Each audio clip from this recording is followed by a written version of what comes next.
米，你这是干什么？处长，我知道我在这儿的，除了老米，只有你。你的日本朋友已经在楼下。老焦，你就是内奸。处长，我。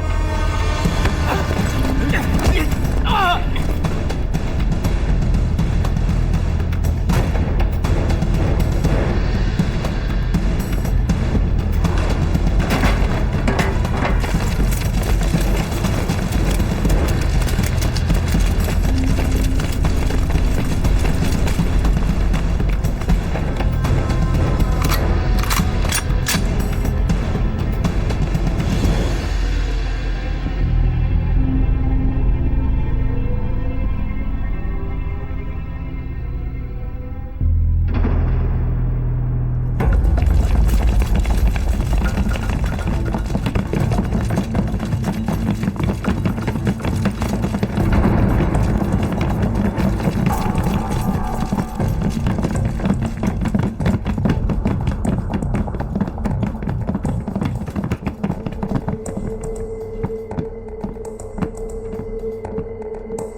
进去。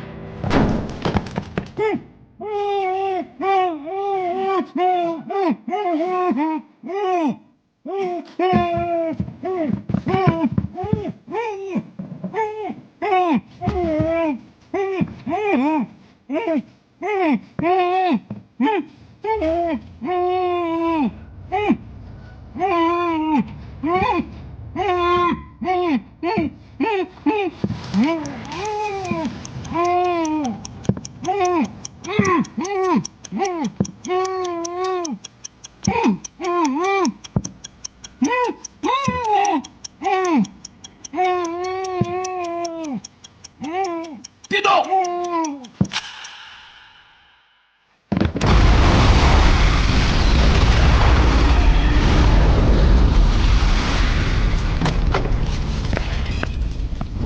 怎么回事？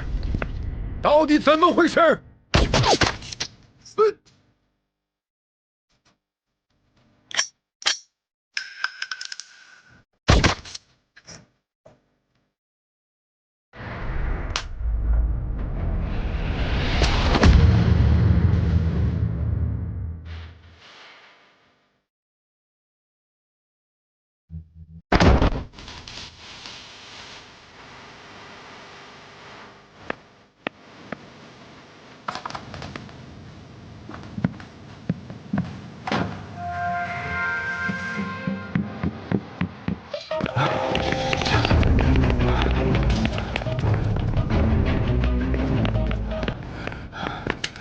竹内队长，竹内队长，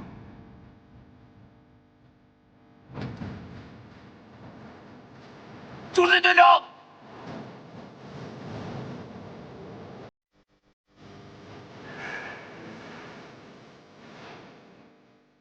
八嘎！竹内平次遇刺身亡。这日本人下面还不知道怎么报复呢。嗨，这个短命鬼好歹也算是个人物，不过这笔账怎么也算不到咱们的头上。日本人一定会认为那是军统干的，是吧，小黑？小黑，哎，你帮小雪准备一下，明天晚上还有一单活，在虹口俱乐部。好。最近咱们怎么这么多活呀？你南阳的二叔回来了，这次就算是咱们自家的事儿。南阳的二叔？哦，我想起来了，他怎么突然间回来了？而且一回来就找咱们做这个事情。南阳的二叔？他去南阳的时候你还没来呢。他叫王自立，是老东家的公子。老东家的公子？就是天公堂的少爷。本来天公堂应该交到他的手上，可是后来老堂主交给了爸爸，他就去了南阳了。行了，吃饭。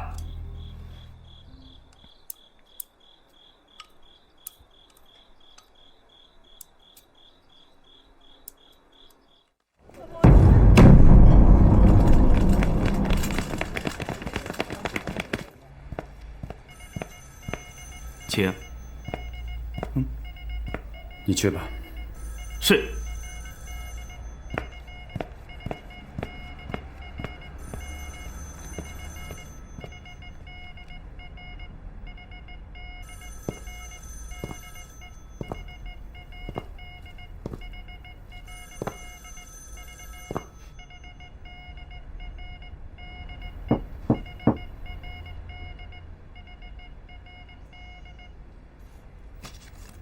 你有什么事儿吗？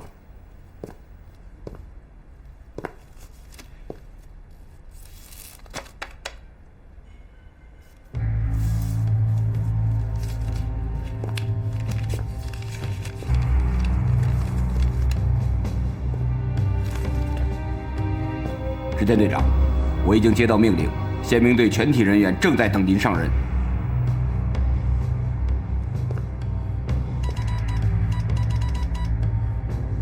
这个位子好坐吗？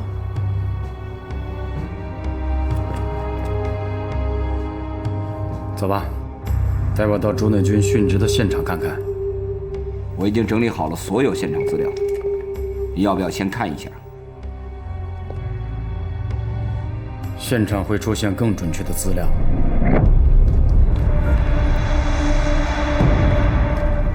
当时的情况是这样的，凶手一共开了2枪。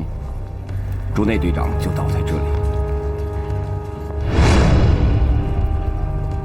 竹内队长每次行动都亲临现场，没想到这给杀手提供了刺杀的机会。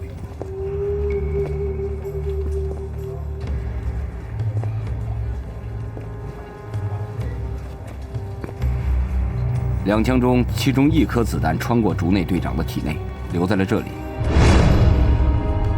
还有1枪留在了竹内队长的体内。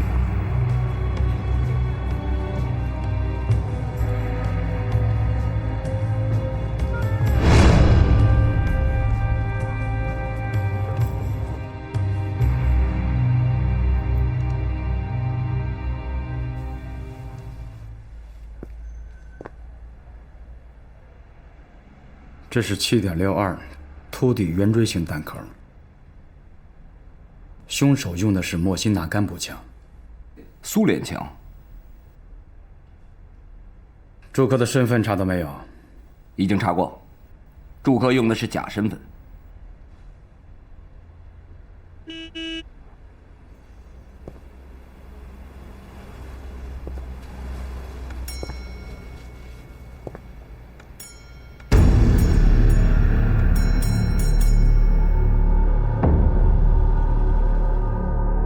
我们现在已经确定了竹内队长被刺杀的整个过程。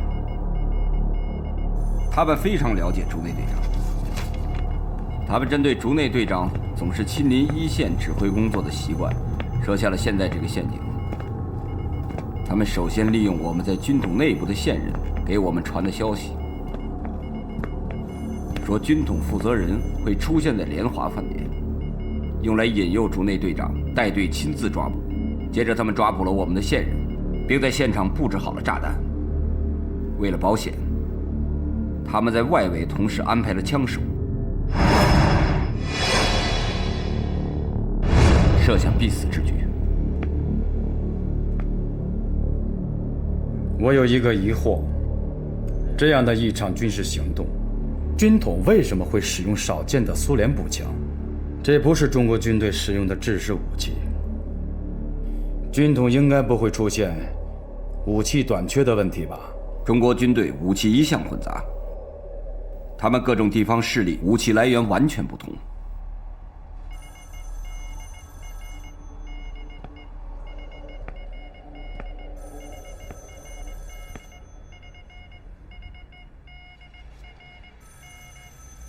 我想，也许是因为……你有没有检查过警察局过去几年的刑事案件记录？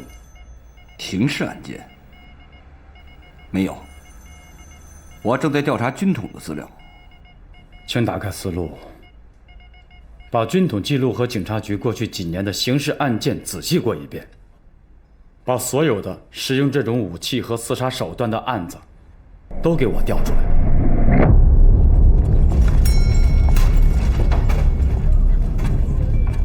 就在织田把目光锁定在竹内遇刺案的同时，陈春雪已经开始执行下一个暗杀任务。白信文，男，40岁，汉奸，商人，持德国护照。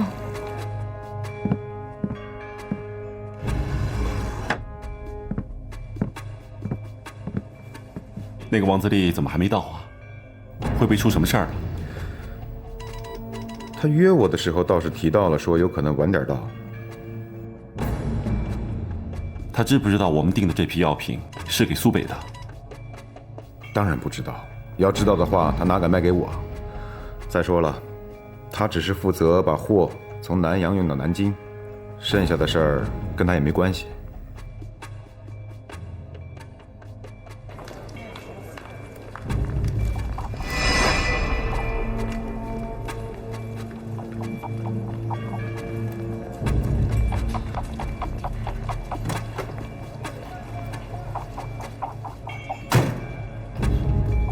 已经准备好了，枪已经放在2楼女厕所进去以后第2个水箱后面。还有，别忘了14号包房，人已经到了。4号包房。对。准备好了。好了。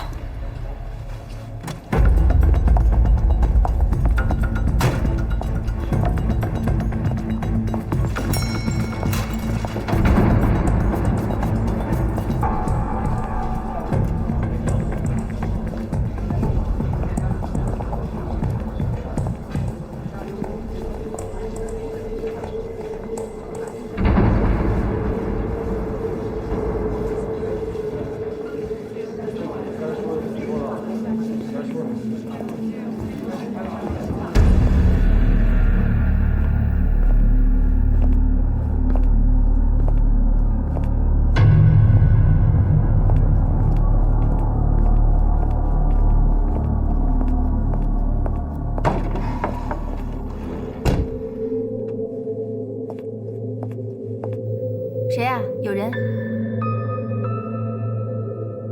对不起。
这张常常在噩梦中出现的面孔，此刻居然就在他的面前。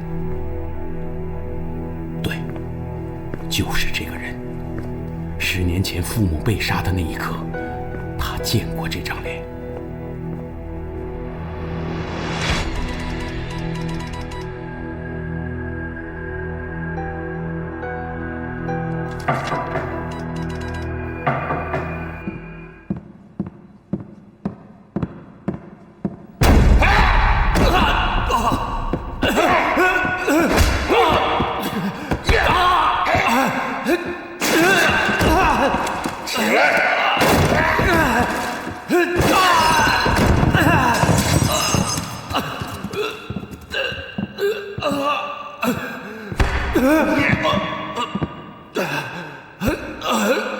你从哈尔滨拿走的东西在哪儿？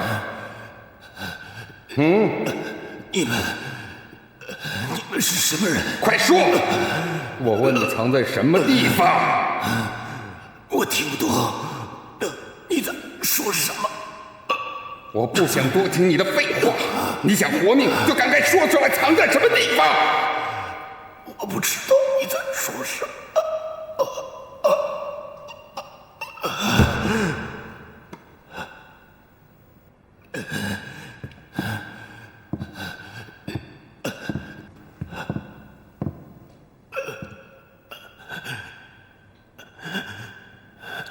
走。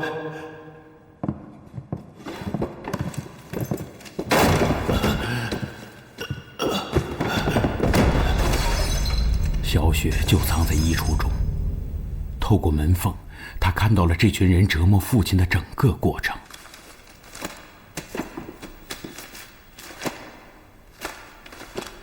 这些人翻箱倒柜，似乎在寻找一件重要的东西。找到了，找到了。您确定？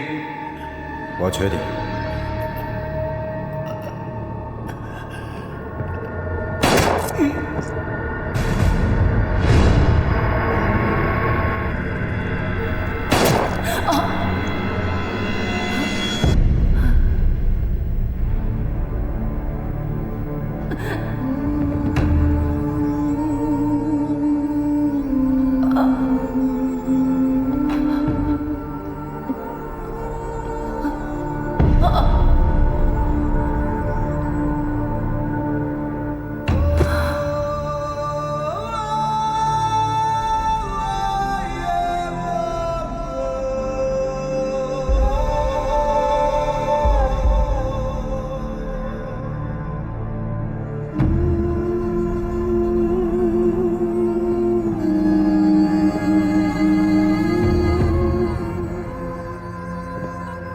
那一天，陈春雪看到了4张脸，4张仇人的脸。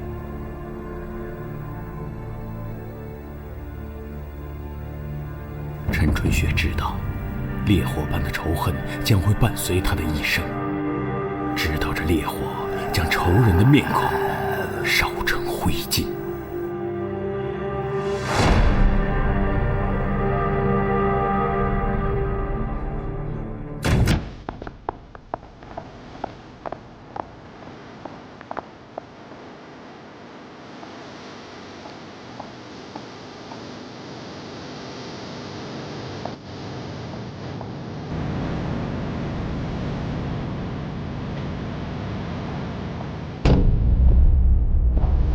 怎么了？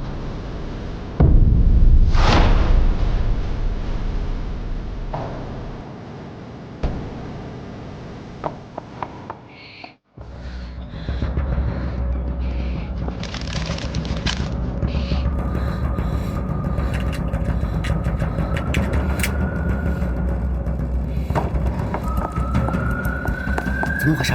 怎么了？任务有变。为什么？我看到了杀害我父母的凶手了。你说什么？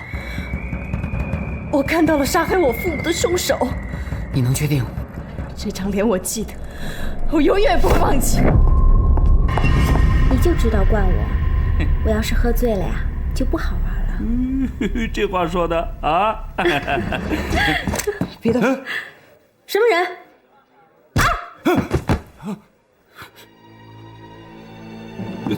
你要干什么？钱都在这里，你都拿去。田佩然，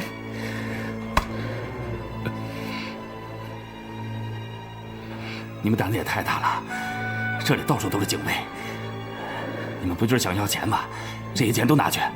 哎，算了算了，我保证不会报警。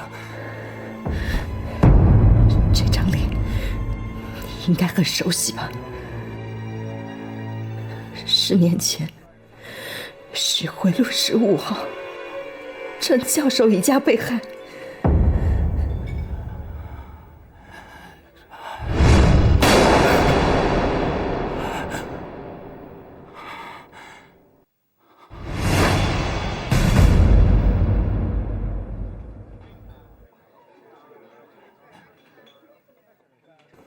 你是那个人的女儿？你想起来了？我没有，我只是个带路的。小声点。不要杀我，我只是个带路的，我没有杀人。为什么？为什么？我父亲他就是一个医生，你为什么要害他？我不知道，我只是奉命行事，我没有杀人。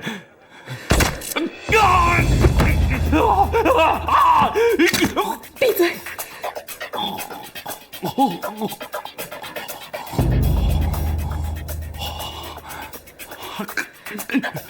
别杀我，我都告诉你，我全告诉你。我听着呢。是梁介找的我真的不知道为什么。梁介，他是什么人？他是给日本人做事的。当时他给我你父亲的名字，让我找到你们的住处。那2个人是他带来的，我不认识，从来就没见过。我在哪能找到他们？梁介是东亚书店的经理，或许他应该知道那2个人的身份。那2个人，一个比他更有来头。梁介的住址呢？虹口路日本海军公寓6号。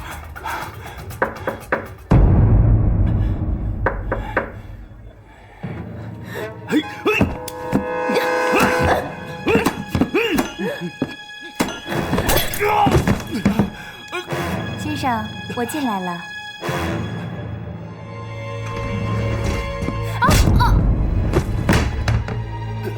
小雪，他怎么办？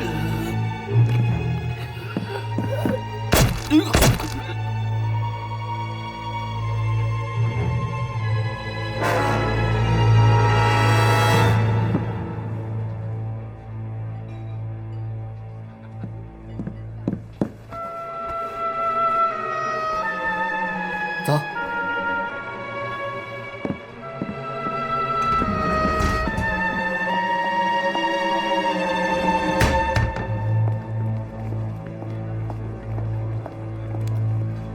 等一下，还有那个姓白的。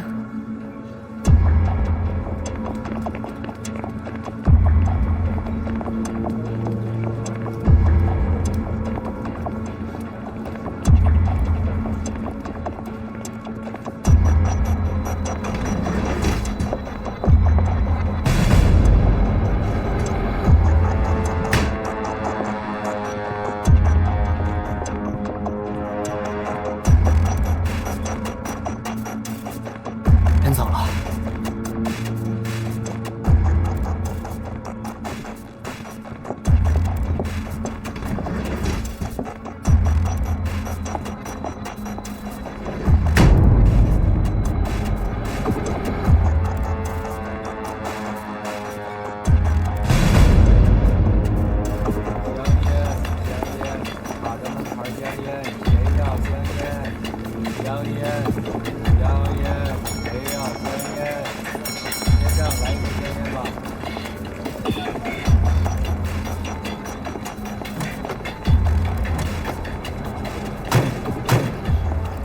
去海军公寓。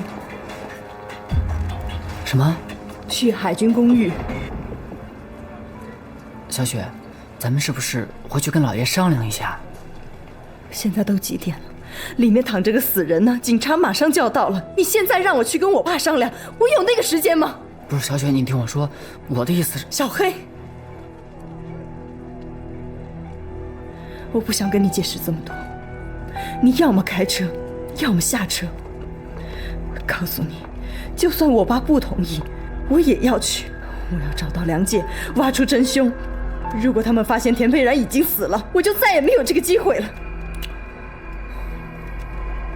开车！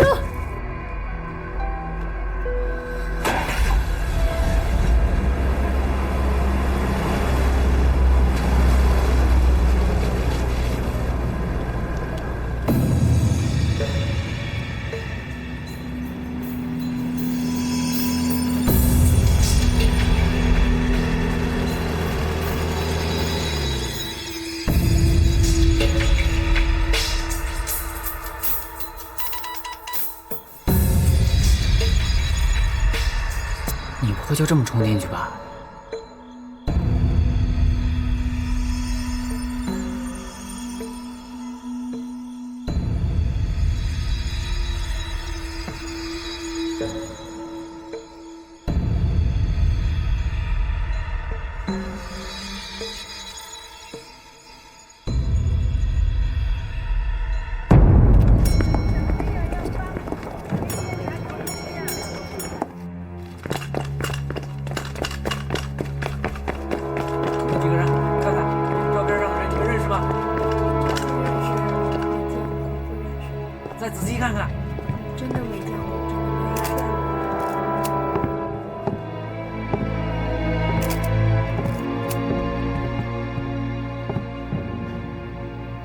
我们现在掌握了什么情况？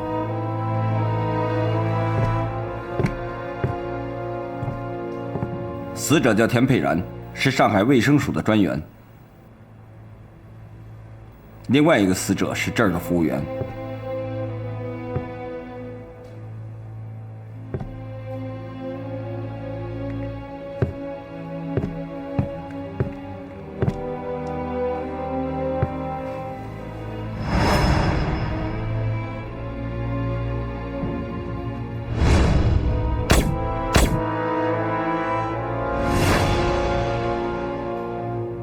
2枪击中心脏，很职业，干得很漂亮。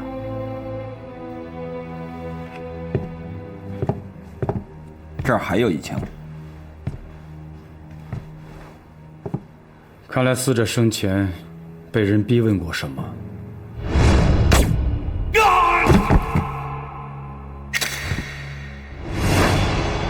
为什么？这样高水平的杀手是不会乱开枪的。这一枪肯定是威胁恐吓，是想从死者口中得到什么。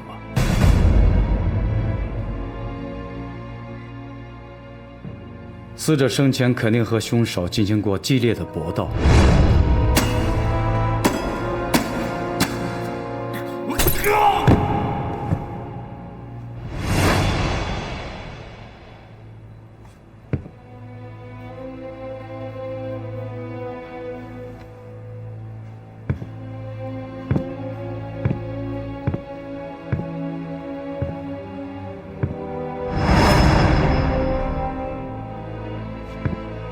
死者头部有伤，但致死的原因是被锐器刺死的，刺得很深。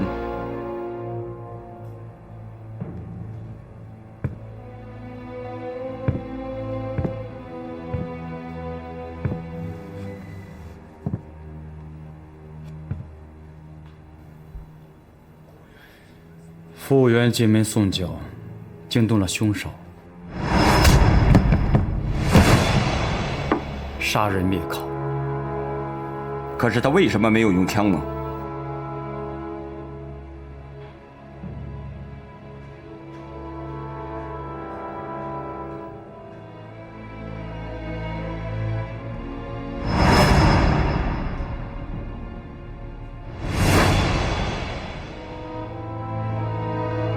田佩然今晚约见的是一个女人。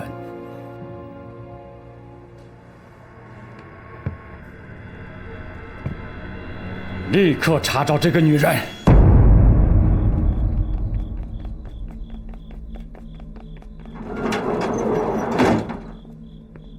换岗了。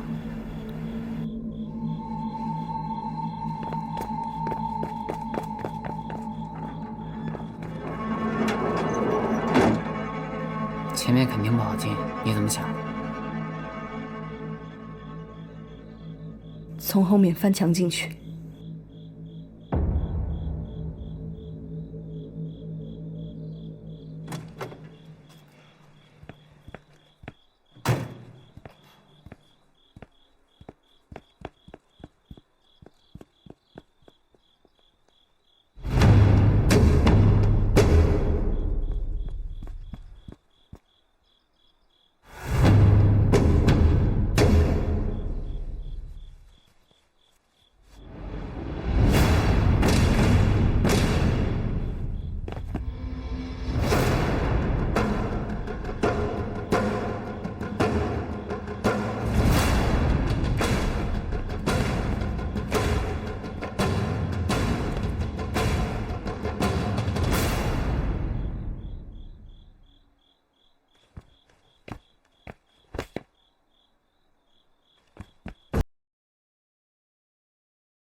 赤田队长，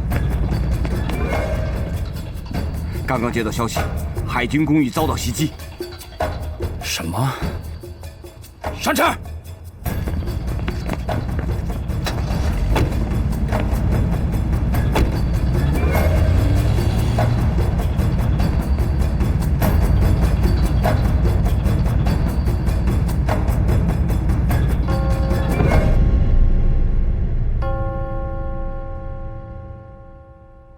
事情办完了吗？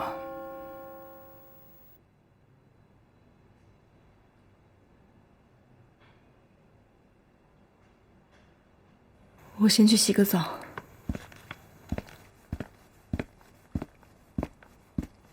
每次陈春雪执行任务，张新桥都会到他的住所等候结果。可是今天的情况让他感到意外，到底出了什么岔子呢？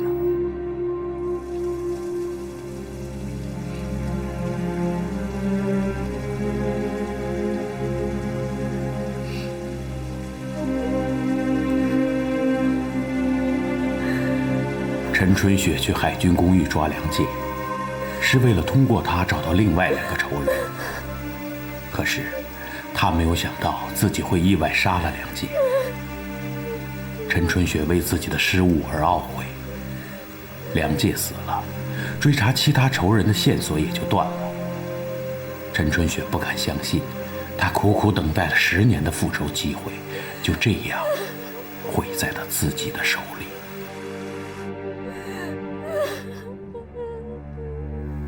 果然出事了。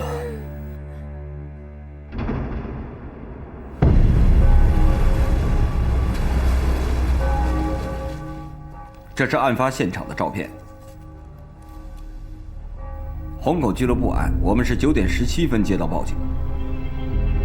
经法医鉴定，案发时间是9点左右，是胸部连中2枪致命。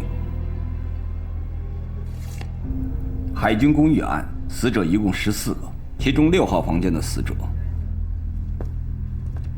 也是心脏连中2枪致命而死。这2起案子间隔时间不到1个小时，而更重要的是，根据弹壳分析，这2起案子使用的竟然是同一把手枪，所以我有理由怀疑同一个杀手参与了这2起案子。我建议把虹口俱乐部案和海军公寓案并案处理。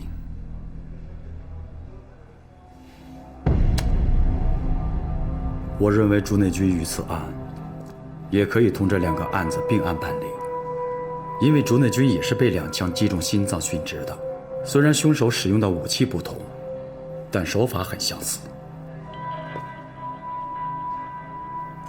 虹口俱乐部的那个女人查得怎么样了？有服务员见过，据说是个颇有姿色的女人，可是没有人认识她。可以从田培然的社会关系方面入手，要尽快查清楚。是。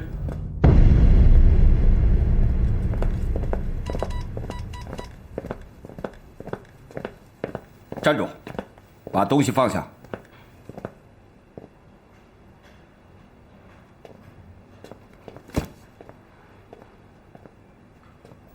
谁让你把东西搬走的？田先生不在了，但这些工作需要人接手。从现在开始，没有我的命令，在调查结束之前，这个房间里的任何东西都不能搬出去。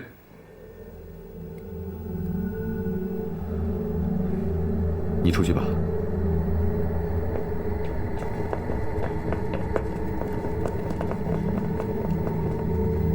你是田佩然的秘书？是的。前天晚上，田佩然到虹口俱乐部见谁？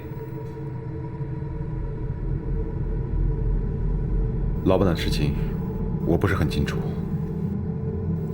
是吗？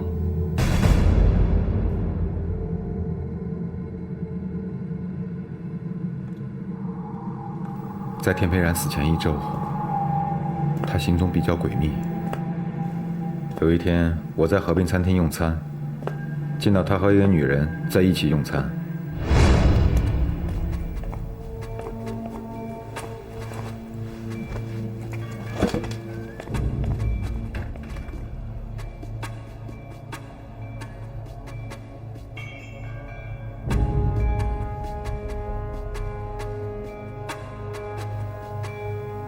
当时我很奇怪，因为他事先告诉我，他身体不舒服，要在家休息，我就知道这么多。我说的都是实话。他的秘书怕揭破他的隐私，赶紧溜掉了，所以还没看清楚那个女人到底长什么样。现在田佩然离奇被杀，我想他的秘书对他的怀疑是有道理的。他认为田佩然在私下做了什么，是这个引来了杀手。女人，又是个女人。虹口俱乐部也是一个女人。真不知道这些政府官员每天在忙于什么。官员也是男人，他们还能喜欢什么？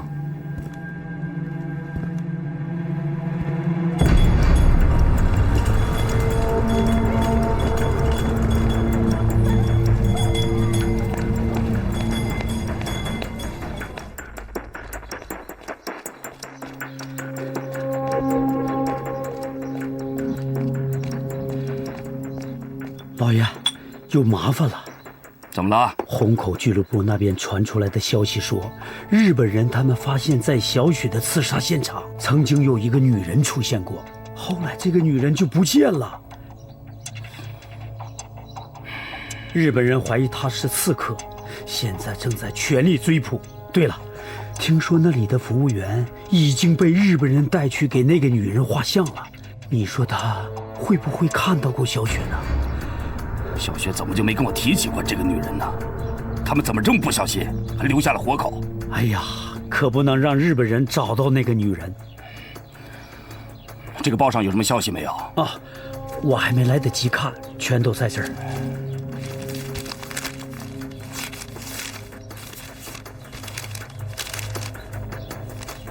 海军公寓恐怖袭击，武官秘书遇难。怎么了？小雪杀错人了。啊，对了，海军公寓房间里的那个死者身份，你查到没有？他叫坂本信，海军上士，是上海领事馆武官的秘书。这是他的照片。据海军提供的情况，他是13天前到达上海的。这个人的背景很简单，跟中国人没有任何接触。我看未必。您的意思是，同一个杀手在一个晚上，先后杀死了田佩然和坂本信，为什么？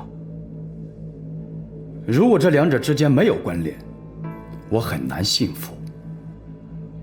这两件案子不可能是孤立的，刺杀的背后都有利益，而田佩然和坂本信之间也存在着相关的利益。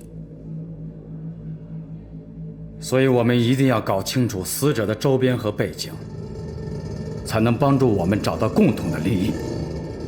当天那个被杀的是个日本人，不可能是小雪提到的那个梁介。这个人才20几岁，小雪的父母被杀已经有10年了。这个梁介，至今至少也得有30、40岁。对呀，那这么说的话，那个梁介现在还活着。先不要把这个消息告诉小雪。江老高，你马上去东亚书店去打探一下这个梁介。小雪说过，他是那儿的经理。好。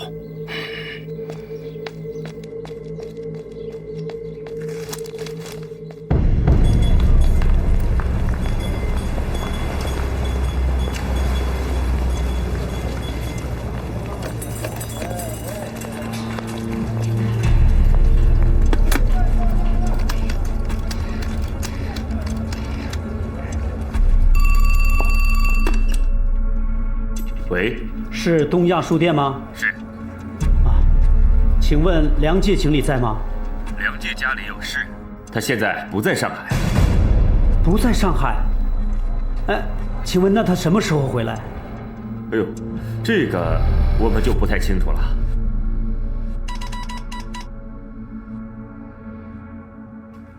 与此同时，织田再次来到海军公寓的案发现场。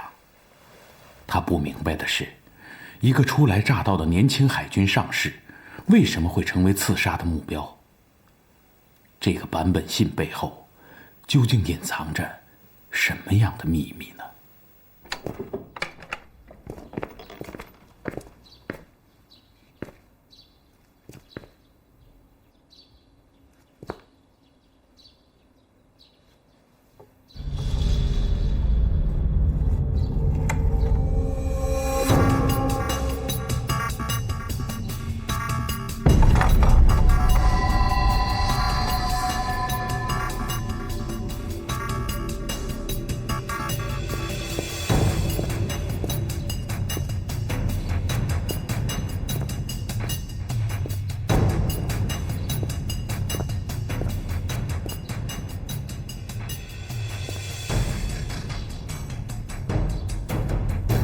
原来坂本信住的是9号房间，而并非6号房间。这个发现让织田十分意外。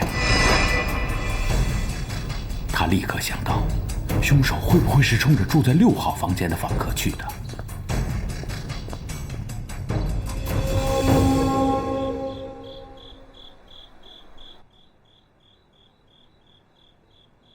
虹口俱乐部的那个女人是我们最大隐患。你们不应该留着他。我当时打昏了他，他应该没有看到我们。问题是，他没被打昏。在你离开后的第一时间，这个女人也消失了。这足可以证明她是在装昏。还有，你再想想，那个服务员是怎么死的？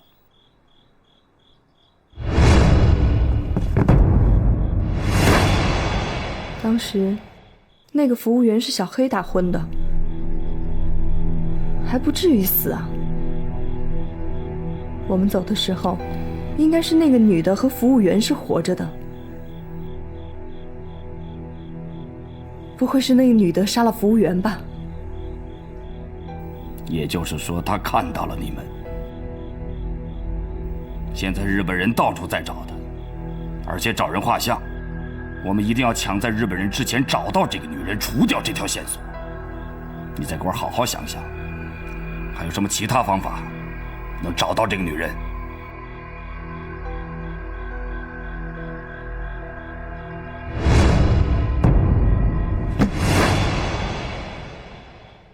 你记不记得，我当时是用一块手帕包住了手上的伤口？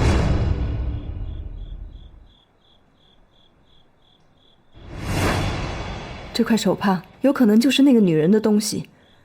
手帕上面有一个商标，那是一个很特殊的商标。开车！对。我当时把那块手帕扔在哪儿了？我们回来的时候走的是哪条路？我们走的是苏州河边。走。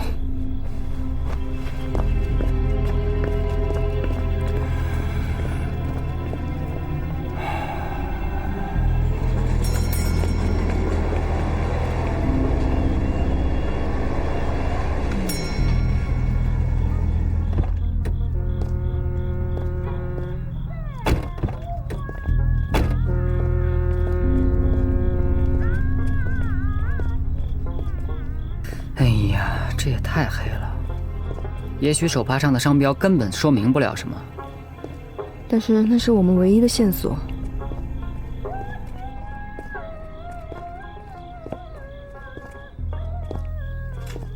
过来，能掉哪儿呢？哎，抱着我。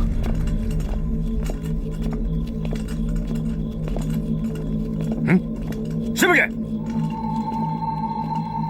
你们干什么的？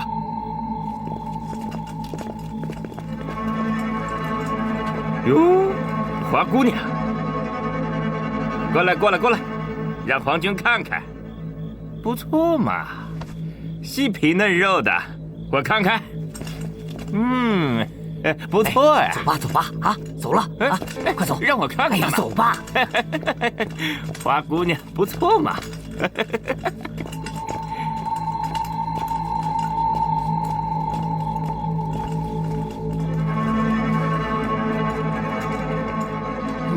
我不是有意的。没事，接着找吧。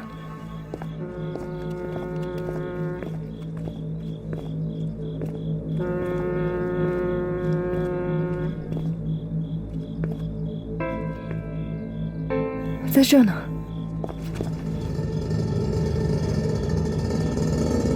美丽服装店。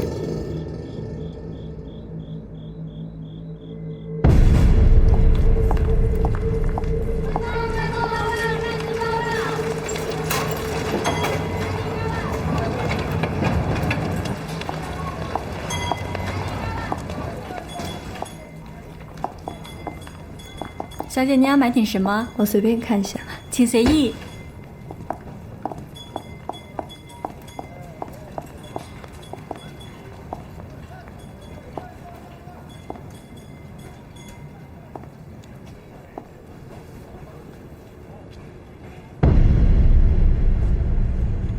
小姐，哎，这个可以绣上自己的名字吗？当然可以啊，我们这里做的就是高级定制。我拿些样品给你看一下吧。好。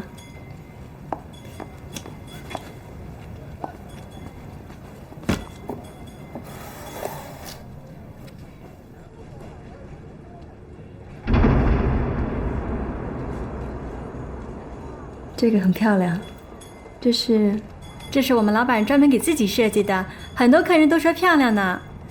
那能请你们老板帮我设计一下吗？没问题呀。不过现在他不在，明天你过来吧，我告诉老板一声，然后再给你约个时间。你们几点下班呢？5点钟。我知道了，谢谢。啊。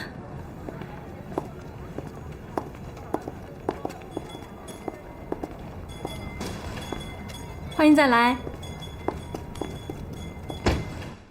海军公寓我已经调查过了，6号房间是派遣军司令部事务科定的一个长期包房。案发至今，这个房间一直是空着的。但是，管理人员说，案发当日确实有人住在那儿。这个人的名字叫梁介。中国人？这事儿我不知道，他很可能用的是个假名。据管理人员交代，这个叫梁介的人已经在那儿住了1年多了。但是奇怪的是，案发的第2天他就离开了这间公寓，而且至今下落不明。这个细节佐证了织田的猜想，看来6号房间的住客的确有问题。根据凶手的行动来看，凶手的目标非常明确，就是6号房间的住客。但是案发当晚发生了一个小小的意外，9号房间，也就是死者的房间，钉门牌号的钉子松动了，所以9号房间就变成了6号。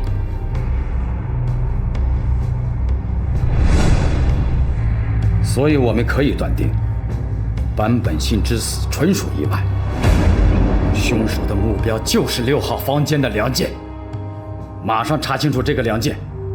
我已经跟派遣军司令部联系过了，他们马上就会给我们答复。报告，进来。虹口俱乐部现场证人的画像已经完成。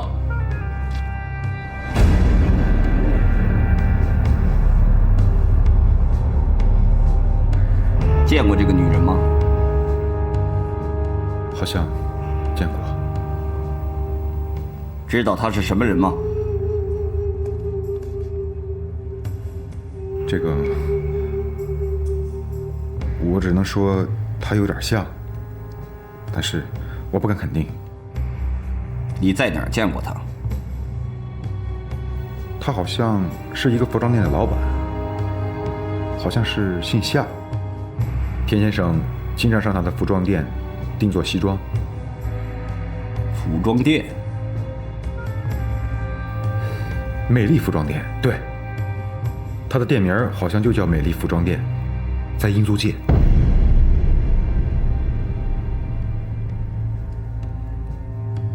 现在几点了？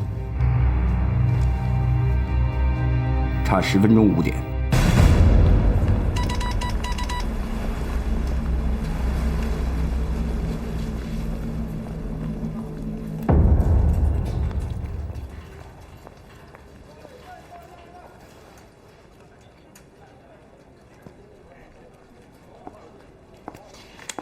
老板，没有什么事的话，我先走了。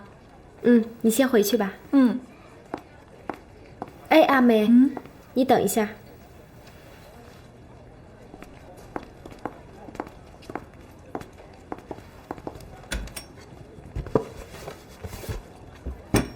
你把冯太太的旗袍带上，顺道给她送过去。好，你让她试试，我在领口处给她改了个新花样，看她喜不喜欢。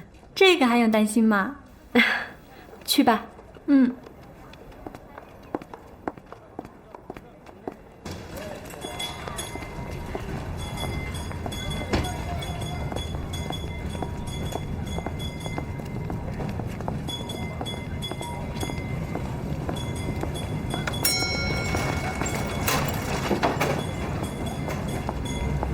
我去了，小心点儿。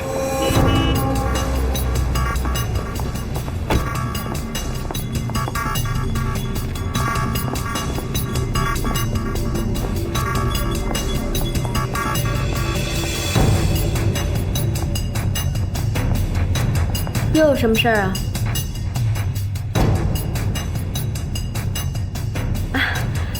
你好。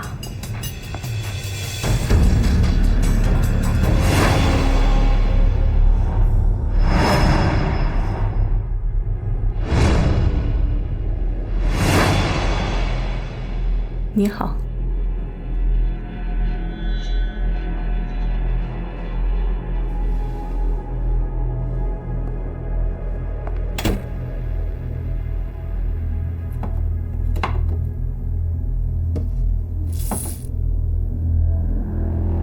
我们还是里面说话吧。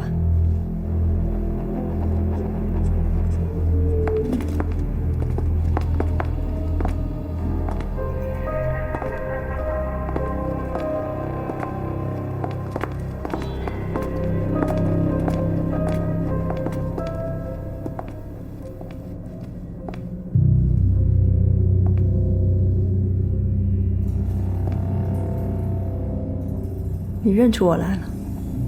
你说什么？不要再演戏了，我们还是开门见山的好。我不明白你的意思。要不然，你刚才干嘛不阻止我锁门呢？伤好的挺快的。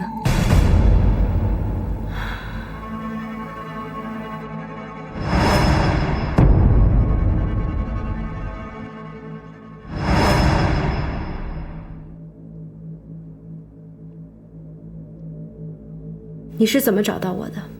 我在包厢里捡了块手绢，上面有你服装店的名字。我不会把你说出去的，我会替你保守秘密。我凭什么相信你？那你要我怎么做才能相信我呢？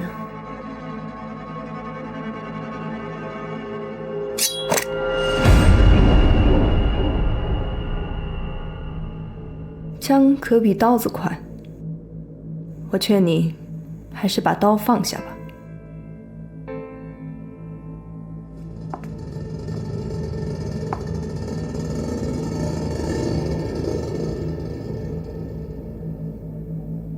真是把不错的刀子，重心在中间，普通人完全用不着。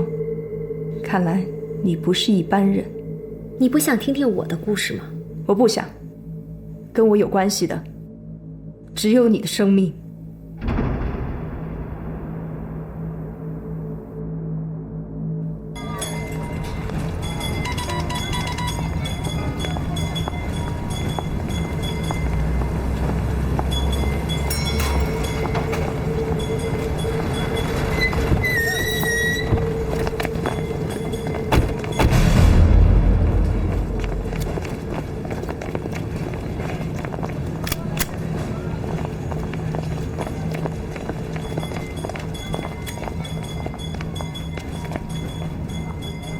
里边没人。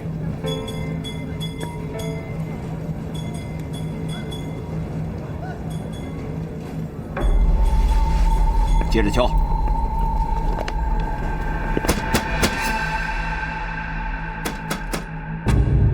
里面有人吗？开门呐！里面有人吗？开门！我来对付他。里面有人吗？现在就算你杀了我，你也逃不掉。开门！快开门！来啦！来啦！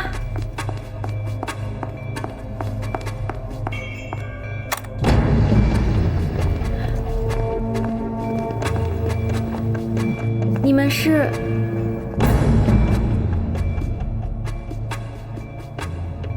哎，哎！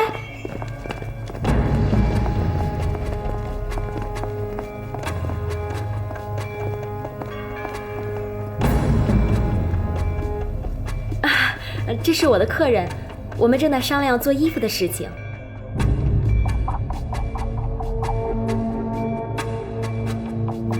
你是夏宝珠小姐？我是。我是宪兵队的藤野，有些事情希望你们能配合一下。可以啊，但是这里太小了，我们外面谈吧。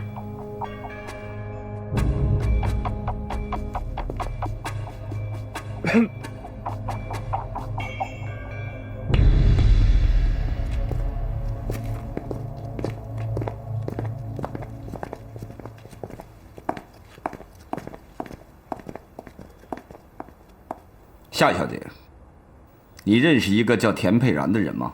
卫生署的田佩然。可恶，怎么追到我这儿来了？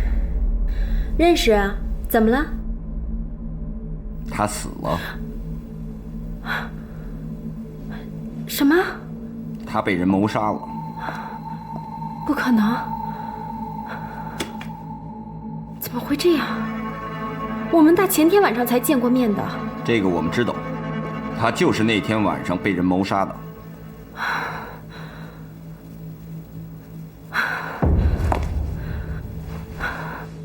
怎么会这样？这太可怕了。夏小姐，我们在报纸上发表了悬赏启事，寻找证人。你为什么不配合我们工作？报纸？我从来都不看报纸的，平常就是看看良友什么的。你看，所以这些事情我完全不知道。那就麻烦夏小姐跟我们到宪兵队配合一下调查吧。啊，可是这里是英租界啊，再说我还有客人在这儿呢，要不然，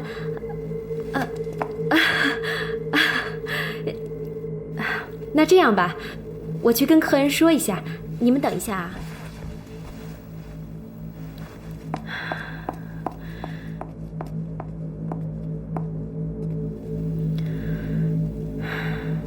他们要把我带走，你先走，我们的事情改天说。真不好意思啊，让您等了这么久。要不这样，布料我先帮你选着。真是不巧，我今天有点急事，咱们改天好吗？没关系，改天来。好，慢走。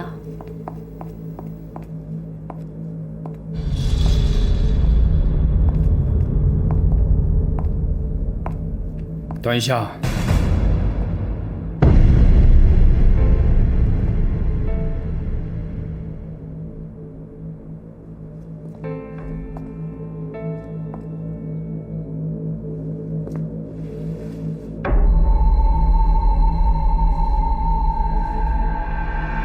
您掉了这个，谢谢。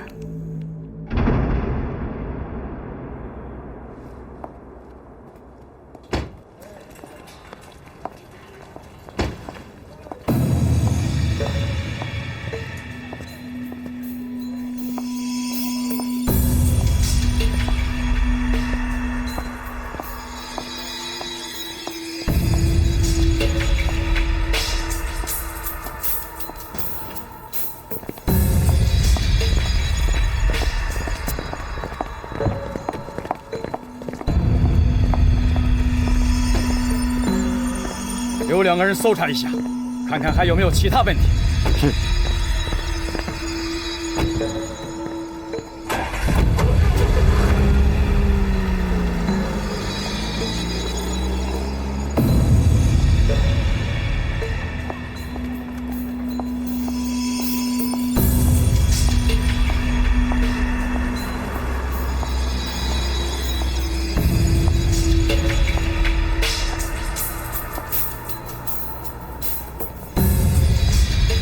陈春雪有些忐忑不安。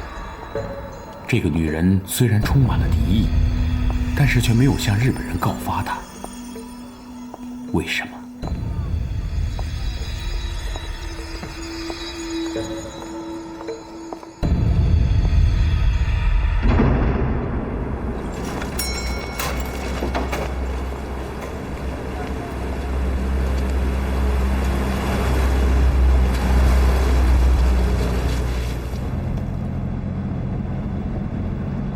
他为什么要救你？我不知道。他是不是害怕日本人在他店里开枪砸他店？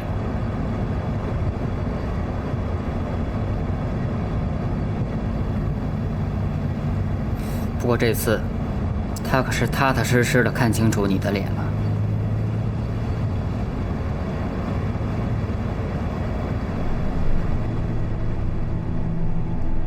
小黑说的对，如果这个女人改变主意，向日本人说出实情，陈春雪就危在旦夕了。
怎么回事？慢着！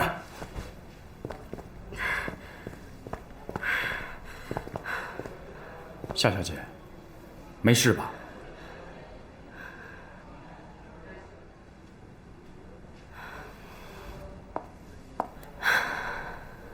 不好意思，这2天身体不舒服。夏小姐，请。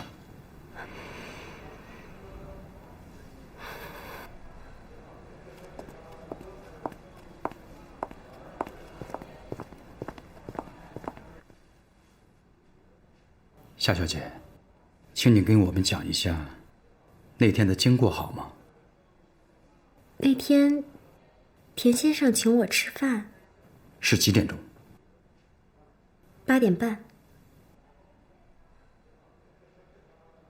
我们聊了一会儿，后来我有事儿就先走了。什么样的事情不能等田先生一起走？是点私事儿。啊，那你走的时候有没有发现别的人看到你离开？我走的时候挺着急的，走廊上应该是有人，但是人家记不记得我就不知道了。那你有没有发现别的人，也就是可疑的人，进入田先生的房间。别动！什么人？没有。实在太奇怪了，你和田先生8点半共进晚餐，中途夏小姐提前有事退场了，可在9点钟，田先生被人谋杀了。我觉得这顿饭吃的实在是太快了。怎么了，夏小姐？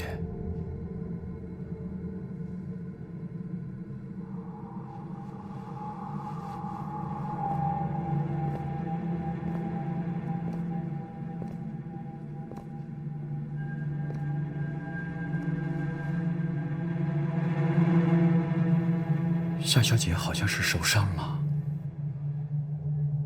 这伤口还是新的，不会超过3、4天吧。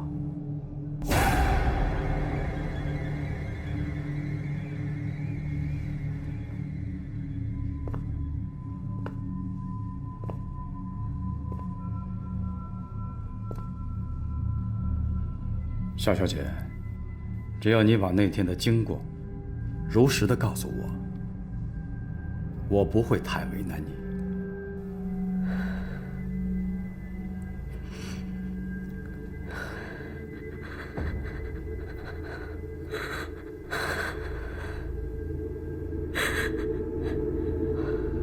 这个天杀的田佩然，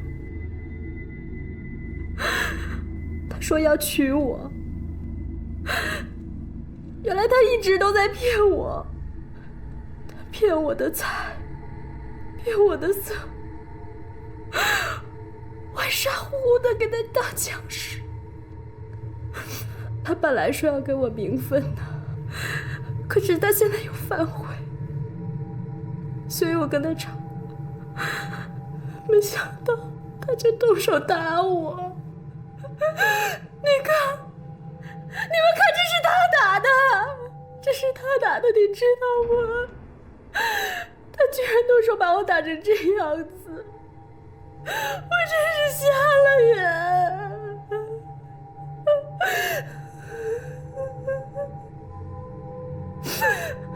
后来呢？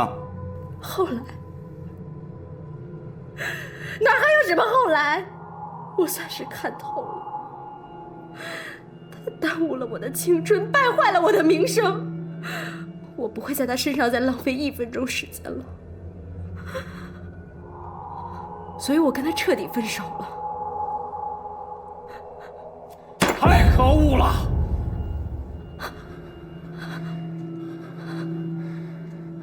那后来呢？